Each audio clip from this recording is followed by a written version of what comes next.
guys, and welcome back to my channel.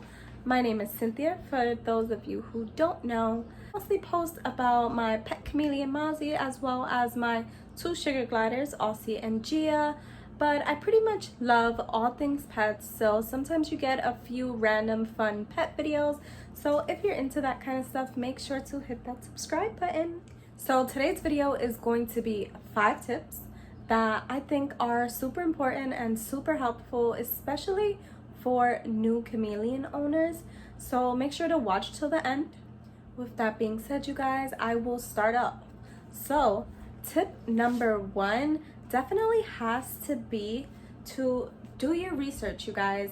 Doing your research is extremely important, but it's also important to know where to get your research from. So I'm gonna give you a few resources that I find super helpful. So there's actually a podcast called Chameleon Academy, which you can listen to if you're into podcasts, as well as there's an awesome YouTuber. If you guys don't already know her, check out Neptune the Chameleon. I absolutely love her and have learned so much from watching her videos. And the other place I recommend are on Facebook chameleon groups. So there is Chameleon Central, Chameleon Enthusiasts. There are just so many groups, but I do think that Chameleon Central has the best information. It has more experienced people in it. The same person from the podcast is also in that group, so it's a great place to ask questions, meet new people that have chameleons, and just get to know a lot more about chameleons, their care, and everything about them. So I might end up taking this video outside, not sure. Mozzie hasn't come out as much as he used to, but today is the lucky day. He's probably about to poop actually, but because he likes to come out and just poop. Let me know if anybody who has chameleons has the same thing happen. But if he goes outside, I'll probably continue the video outside. Guys, look at how cross-eyed he looks. Hold on. Also, if anyone has recommendations on how to get this nice and clean, let me know, because I have trouble on, like, I've used products that are supposed to clean the glass, but it doesn't seem to work. So if you have suggestions, let me know. So tip number 2 is gonna be know the difference between male chameleons and female chameleons. So Mozzie is a male panther chameleon, and the reason that this is so important is because females do lay eggs depending the species, and they can even have babies, and you want to make sure that you are able to provide a lay bin and just have, you know, the right sex. And it might be hard because, you know, sometimes the pet stores, they honestly don't know whether it's a male or a female. So it's really, really important for you guys to do your own research, try to figure it out, and yeah. And here's Mozzie. So, oh, I think he hissed at me. Okay, let me get him on his tree because he's freaking out.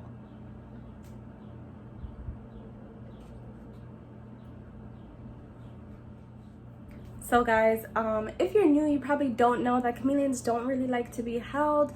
They don't really like, they're really like, just like to be by themselves most of the time. They don't really like us to take them out and play with them. So make sure you're not getting a chameleon to play with.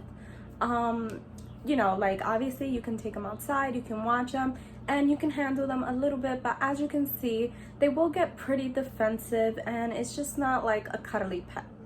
All right guys, so tip number 3 is going to be making sure that you get the correct UVB, you have the correct lights, and also what comes with that is making sure that your chameleon has the right temperatures in their cage. So just like general temperature as well as humidity temperature.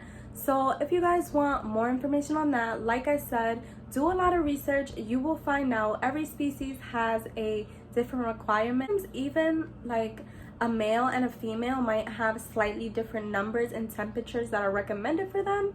So make sure you guys do your research. You usually want to just get a T5HO light.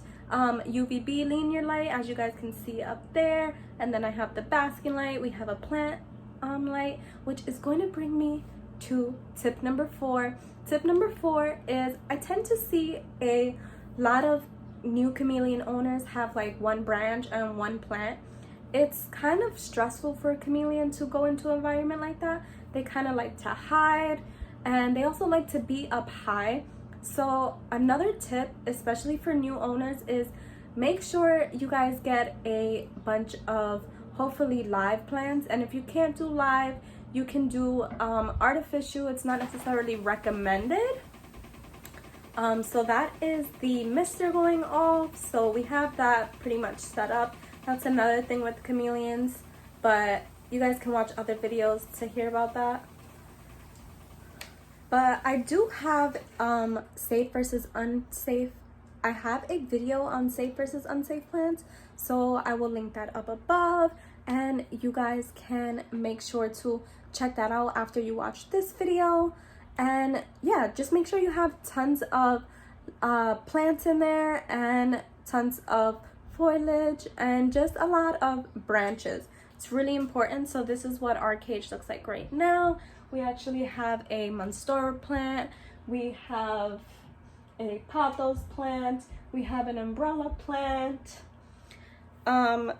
Yeah, so those are also some recommendations, but you also want to be careful with what I just recommended, because there is so much people who might agree and disagree. So do what you think is best for you. Do more research, like I said in tip number 1, and you should be fine. We've had no problems so far with any of the plants we've put in the enclosures. So okay guys, and last but not least, tip number 5. So it's not, you don't have to have like a screen enclosure. As you guys can see, mine is like a screen as well as a little bit of glass, but usually what's recommended is going to be a screen cage for a few reasons. One being so that the ventilation is much better, and also because most of the time the screen cages are built tall instead of like, you know, wide. So yeah, they're just, I honestly personally recommend screen over glass. So for those reasons, I just wanted to add it in as a tip so that you don't waste money on buying a cage that you might later on regret, because it might be harder to keep the humidity at the correct temperature, or just the temperatures in general correct. So I would definitely say go with a screen cage. Make sure it's tall. Don't worry about wide, because they're arboreal, so they like to be up high. But yeah guys, those are just 5 tips that I had for you guys that I thought I would share, and I thought would come in really useful for brand new chameleon owners. So I'm just gonna end this video. I'm gonna go outside. I might insert a clip of me and Mozzie outside and just enjoying some real UVB. So bye guys, hope you enjoyed. Make sure you hit the like button. See you next time. By the way guys, I'm gonna link up another video of like top products that I recommend for chameleon, just because like I said with some of the other tips, temperature is really important, and so is humidity. So in the video I have a few things that are going to help you to just be able to recognize what the actual temperature and humidity are. So I'll put that somewhere up at the top so that you guys can check out that video as well. Alright guys, so we are outside and we are just gonna enjoy some natural UVB. So hope you guys enjoyed the video.